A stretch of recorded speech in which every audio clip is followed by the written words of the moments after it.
વાત કરીએ અમદાવાદની તો અમદાવાદના રાજકા ખાતે બીજો મોટર પ્લાન્ટ તૈયાર કરવામાં આવશે। રાજકા ખાતે બીજો 100 MLD નો વોટર પ્લાન્ટ બનાવવામાં આવશે।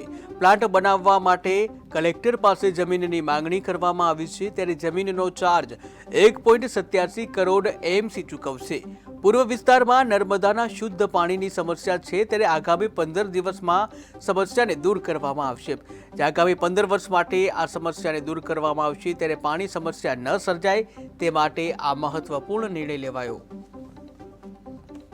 મહાનગરપાલિકા નર્મદાનું શુદ્ધ પાણી મળી રહે તે માટે પૂર્વ વિસ્તારમાં આગામી સમયમાં સમસ્યા સર્જાય નહીં એટલા માટે આપણે વાત કરી કે રાજકા ખાતે જે પ્લાન્ટ બનાવવામાં આવ્યો હતો એમાં એ વિસ્તારની વસ્તીને ધ્યાનમાં રાખી આગામી 15 વર્ષના આયોજનને ધ્યાનમાં રાખી બીજો 100 MLD ક્ષમતાનો વોટર ટ્રીટમેન્ટ પ્લાન્ટ બનાવવાનું જે નક્કી કરવામાં આવ્યું હતું, બજેટમાં પણ લેવામાં આવ્યું હતું।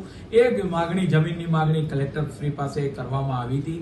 એ માગણી સ્વીકારીને જે કોર્પોરેશન દ્વારા એનો જે ચાર્જ ચૂકવવાનો થતો હતો તે ચાર્જ 1,87,00,000 રૂપિયા આજે ત્યાં આગળ ભરી દેવામાં આવશે। પરિણામે જે પૂર્વ વિસ્તારમાં જે નર્મદાના પાણીની જે સમસ્યા રહેતી હતી પીવાના પાણીની, આ સમસ્યાનો આગામી 15 વર્ષ માટે અંત આવશે। પરિણામે બીજો 100 MLD નો પ્લાન્ટ રાજકાની જે અત્યારે અમારી હારી યોજના ચાલી રહી છે ત્યાં આગળ આ નવનિર્મિત થશે। અમદાવાદ મહાનગરપાલિકા